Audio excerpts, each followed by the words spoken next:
আমাদের আজকের পাঠ প্রভাত কুমার মুখোপাধ্যায়ের লেখা আদরিণী গল্পের বিষয় সংক্ষেপ।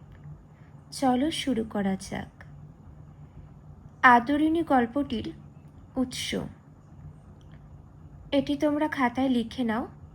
প্রভাত কুমার মুখোপাধ্যায়ের আদরিণী গল্পটি সাহিত্য পত্রিকার ১৩২০ বঙ্গাব্দের ভাদ্র সংখ্যায় প্রথম প্রকাশিত হয়। এবার আমি বিষয় সংক্ষেপ পাঠ করছি। নগেন ডাক্তার এবং জুনিয়র উকিল কুঞ্জবিহারী মোক্তার জয়রাম মুখোপাধ্যায়ের কাছে এসেছিলেন পীরগঞ্জের মেজবাবুর মেয়ের বিয়েতে তিনি নিমন্ত্রণ পেয়েছেন কিনা এবং যাবেন কিনা তা জানতে। আসল উদ্দেশ্য ছিল তিনি বিয়েবাড়ি গেলে যাত্রা সুগম করার জন্য রাজবাড়ি থেকে নিশ্চয়ই হাতি আনিয়ে নেবেন, তাহলে তারাও তার সঙ্গে আরামে যেতে পারবেন। রাজপরিবারের দীর্ঘদিনের মুক্তার জয়রামবাবু রাজবাড়ি থেকে হাতি পাওয়ার বিষয়ে নিশ্চিত প্রত্যয় দেখান। অতীতেও অনেকবার তিনি রাজবাড়ি থেকে হাতি আনিয়েছেন। সেই প্রত্যয়ে ভৃত্যকে দিয়ে তিনি মহারাজের কাছে একটি চিঠি পাঠান, কিন্তু দুর্ভাগ্যবশত এবার তার প্রার্থনা পূরণ হলো না। রাজার তরফ থেকে হাতির পরিবর্তে গরুর গাড়িতে করে বিয়েবাড়ি যাওয়ার পরামর্শ দেওয়া হয়। খুব রেগে যায় জয়রাম। তিনি ঘোষণা করেন যে তিনি হাতি চড়েই বিয়েবাড়ি যাবেন। খোঁজ খবর করে বীরপুরের উমাচরণ লাহিড়ীর কাছ থেকে ২০০০ টাকা দিয়ে তিনি একটা মাদি হাতি কিনে ফেলেন। বাড়িতে শোরগোল পড়ে যায়। জাঁকজমক করে হাতিকে বরণ করা হয়। হাতিটির নাম রাখা হয় আদরিণী। নিমন্ত্রণ রক্ষা করে আসার সময় জয়রাম মহারাজ নরেশচন্দ্রকে সুকৌশলে হাতিটিকে প্রদর্শন করে আত্মতৃপ্তি এবং অপমানের জবাব দেওয়ার আনন্দ অনুভব করেন। কালক্রমে জয়রাম মুখোপাধ্যায়ের অবস্থার অবনতি হয়। তার পসরা কমে যায়। নতুন নিয়মে পাশ করা ইংরেজি জানা মোক্তারে আদালত ভরে যায়।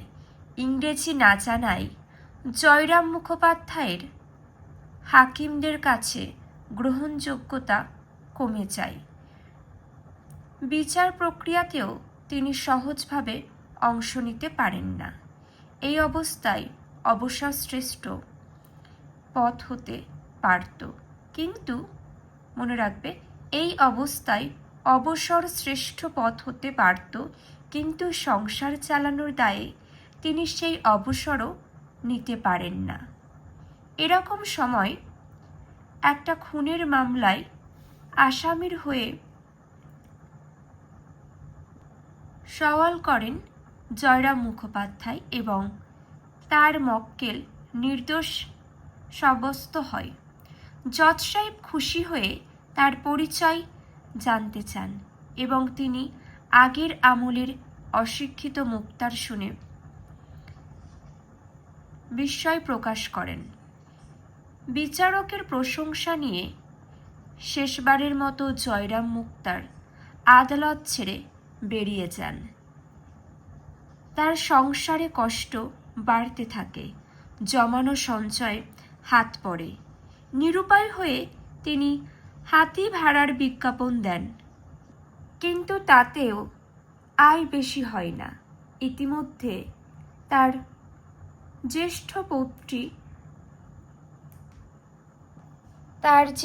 পৌত্রী কল্যাণীর বিয়ে ঠিক হয়। সেখানে খরচ ২৫০০ টাকা।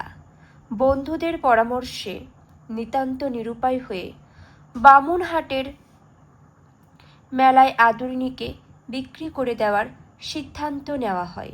ইচ্ছার বিরুদ্ধে জয়রাম আদরিণীকে বিদায় দেন, কিন্তু আদরিণী পরদিনই আবার বাড়িতে ফিরে আসে, কারণ সে মেলায় অবিকৃত থাকে। বাড়ির লোকজন এতে প্রাথমিকভাবে আনন্দিত হলেও পরে দুশ্চিন্তাগ্রস্ত হয় কল্যাণীর বিবাহের অর্থ সংস্থানের কথা ভেবে। তখন আদরিণীকে পুনরায় বিক্রির জন্য রসুলগঞ্জের মেলায় পাঠানোর সিদ্ধান্ত হয়। গভীর দুঃখ ও মনস্তাপের সঙ্গে জয়রাম তাকে বিদায় দেন, কিন্তু পরের দিনই আদরিণীর সঙ্গে যাওয়া জয়রামের মধ্যম পুত্রের চিঠি আসছে যে আদরিণী পথের মধ্যেই অসুস্থ হয়ে পড়েছে, তার মৃত্যু সম্ভবত কাছেই। এই অবস্থায় জয়রাম তীব্র উৎকণ্ঠা নিয়ে সেখানে পৌঁছে যান, কিন্তু ততক্ষণে আদরিণী মারা গিয়েছে। তার মৃতদেহের সামনে জয়রাম মুখোপাধ্যায় সম্পূর্ণ ভেঙে পড়েন এবং তার মাত্র 2 মাসের পরে তিনিও মারা যান। আদরিণী গল্পটির বিষয় সংক্ষেপ সহজ সরল ভাষায় তুলে ধরলাম। আজ এখানেই শেষ করছি। আর এই গল্পটি থেকে উল্লেখযোগ্য প্রশ্ন উত্তর পাওয়ার জন্য অবশ্যই সকলে চ্যানেলটিকে সাবস্ক্রাইব করবে, পাশে থাকবে। আরও গুরুত্বপূর্ণ তথ্য ভিডিও তোমরা পেয়ে যাবে। আর তোমাদের কোনো মন্তব্য থাকলে অবশ্যই তোমরা জানিও। আজ এতটুকুই।